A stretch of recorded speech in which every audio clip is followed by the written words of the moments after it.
Right now, at this very moment, your brain is craving something. Not food, not water, not sleep. It's craving dopamine. And here's the terrifying part. You've been trained to feed that craving without even realizing it. Every time you pick up your phone, scroll through social media, check your notifications, or binge watch another episode, you're not just passing time.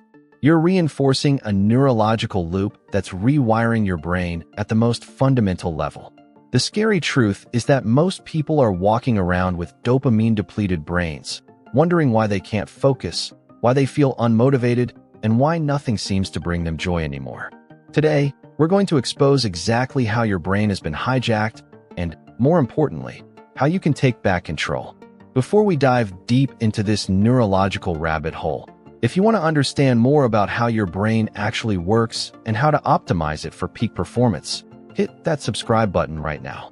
Give this video a like if you're ready to reclaim your mental clarity, and turn on the notification bell so you don't miss the strategies we're sharing to help you break free from this dopamine trap. Let's talk about what's really happening inside your skull. Your brain operates on a complex chemical system, and dopamine sits at the center of motivation, pleasure, and reward. But here's where things get twisted. Dopamine isn't actually the pleasure chemical. That's a common misconception. Dopamine is the anticipation chemical. It's what makes you want things, not what makes you enjoy them. Your brain releases dopamine not when you get the reward, but when you anticipate getting it. This is why scrolling through social media feels so compelling. Every swipe might reveal something interesting. Every notification might be important. Your brain is flooded with dopamine in anticipation, but the actual content rarely delivers the satisfaction your brain was promised. Dr. Andrew Huberman, a neuroscientist at Stanford, has extensively researched how dopamine affects our behavior and motivation. His work reveals something crucial. Our brains evolved with dopamine systems designed for a world that no longer exists. Thousands of years ago, dopamine helped our ancestors survive. The anticipation of finding food, water, or shelter released dopamine, giving them the motivation to keep searching. But today, that same system is being exploited by technology companies, food manufacturers, and entertainment platforms that understand neuroscience better than most neuroscientists. The problem we're facing isn't just about distraction. It's about baseline dopamine levels. Imagine your dopamine system as a bank account. Every pleasurable activity makes a withdrawal. Sleep, healthy food, exercise, and time in nature make deposits. But most modern activities make massive withdrawals without equivalent deposits. When you constantly spike your dopamine with high-stimulation activities like video games, social media, junk food, or pornography, your brain adapts. It becomes less sensitive to dopamine. This is called downregulation. Your brain literally reduces the number of dopamine receptors because it's being flooded too frequently. Jim Kwik, a renowned brain coach who has worked with everyone from students to CEOs to Hollywood actors, talks about this as the brain's dimmer switch. When you constantly blast your brain with high-intensity dopamine hits, you're essentially dimming your ability to experience pleasure from normal, healthy activities. A walk in nature, a good conversation, reading a book, these things release dopamine too, but in much smaller amounts.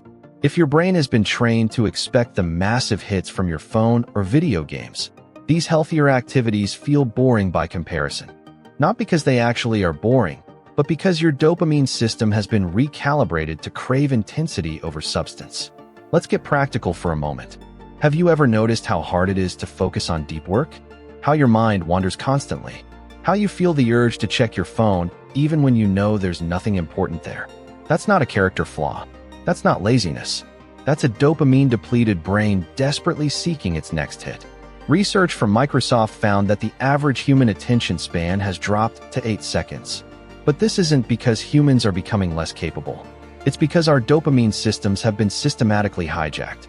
Social media platforms employ teams of neuroscientists and behavioral psychologists whose entire job is to make their platforms as addictive as possible.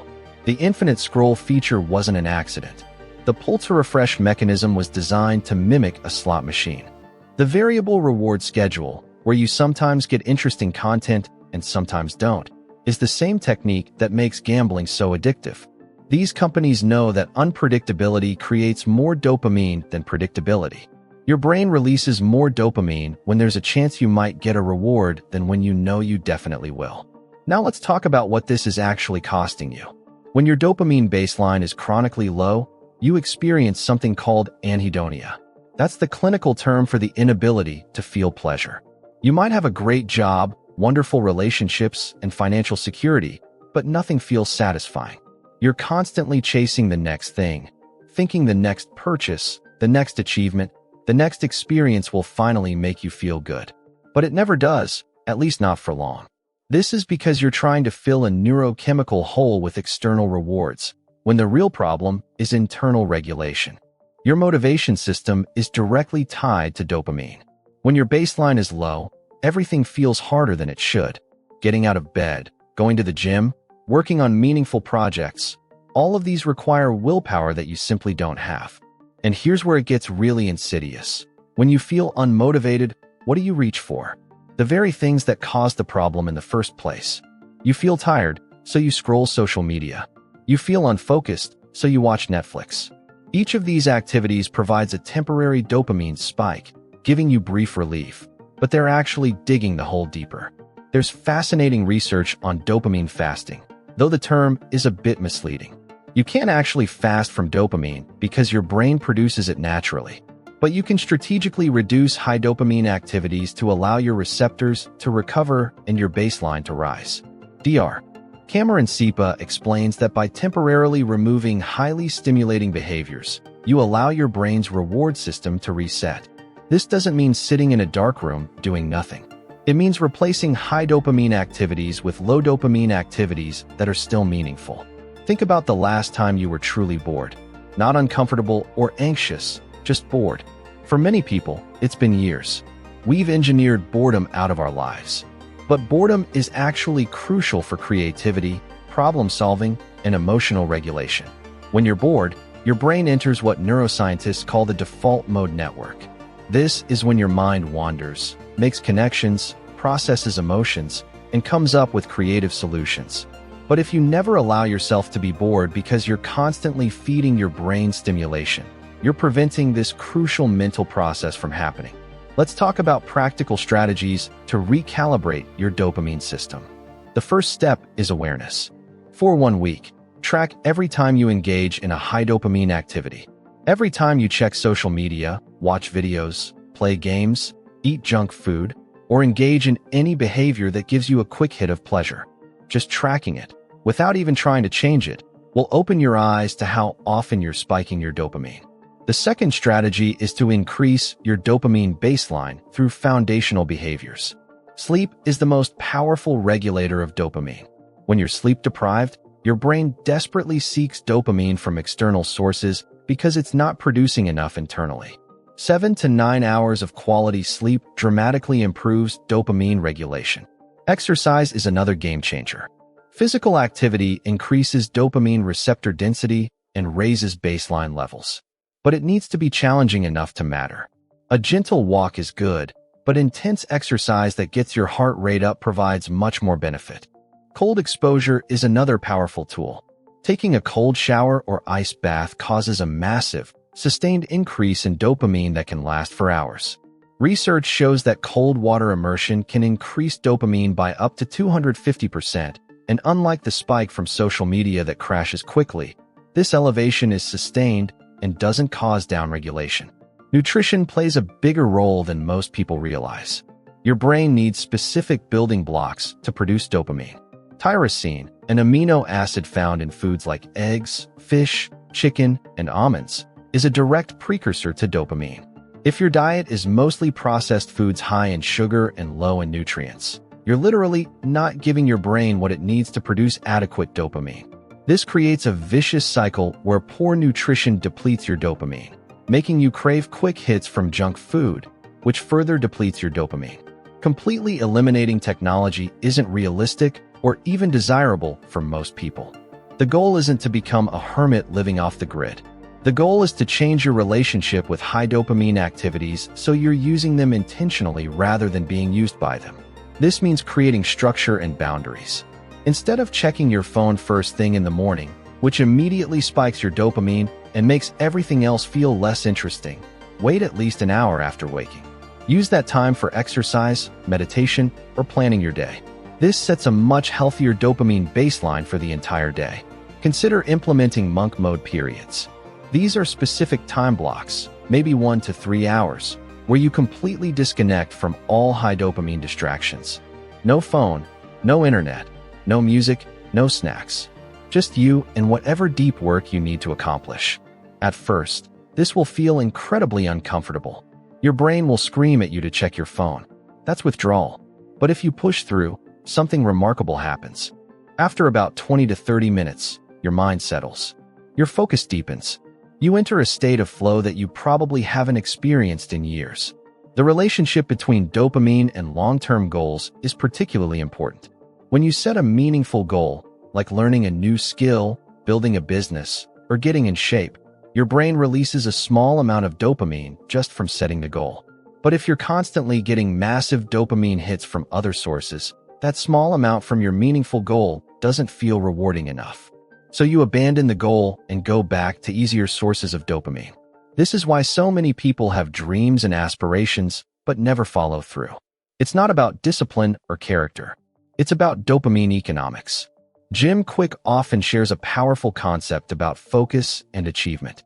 He says that your focus determines your reality, but you can't focus on what matters if your brain is constantly being pulled toward what's immediately gratifying.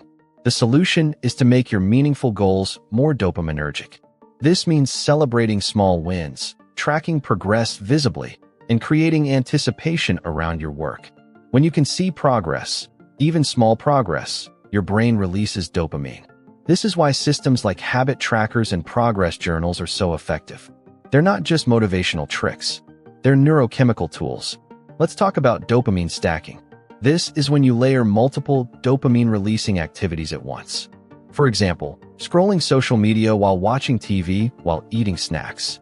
When you stack high dopamine activities, you're training your brain to need multiple sources of stimulation simultaneously just to feel normal. This makes single tasking feel impossible. Breaking this pattern requires deliberately practicing single tasking. Do one thing at a time, give it your full attention, and resist the urge to add additional stimulation. There's also a social component to dopamine addiction we need to address. Humans are social creatures, and our dopamine systems are deeply connected to social validation. Likes, comments, shares, these all trigger dopamine release.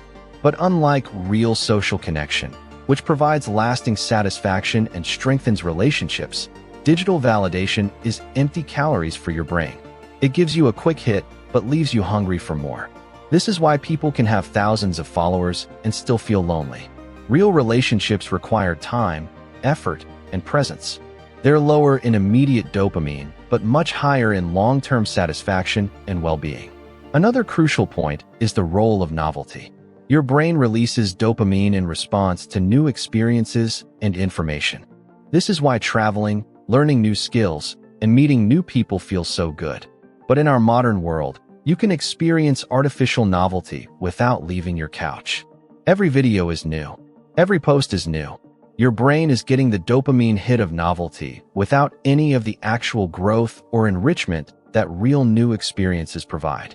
There's a concept in behavioral psychology called extinction burst that's important to understand if you're trying to break a dopamine addiction. When you first stop a behavior that's been giving you dopamine, your brain doesn't just accept it. It fights back hard. The cravings actually get worse before they get better. Your brain is testing to see if the old behavior will still work. If you give in during this phase, you actually reinforce the addiction more strongly than before. But if you push through, the cravings start to diminish. Here's the moment of truth. Everything we've discussed points to one undeniable fact.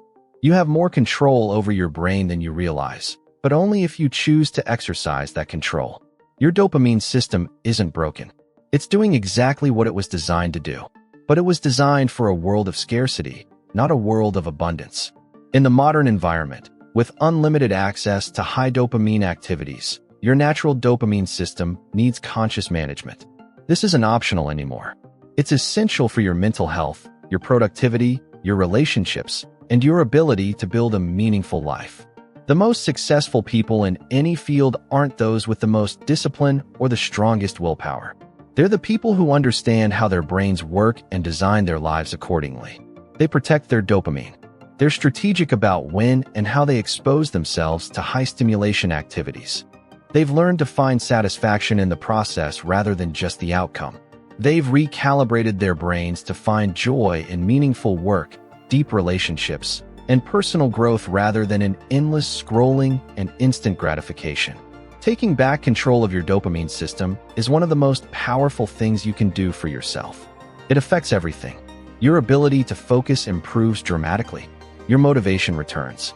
Activities that used to feel boring become engaging again. You sleep better. You feel more present in your relationships.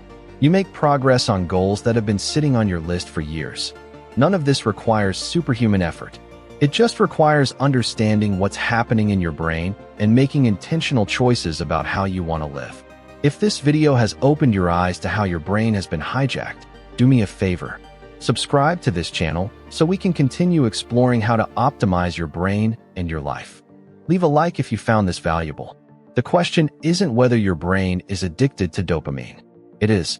The question is whether you're going to continue feeding that addiction unconsciously or whether you're going to take control and use your dopamine system the way it was meant to be used, as a tool for motivation, growth, and genuine fulfillment.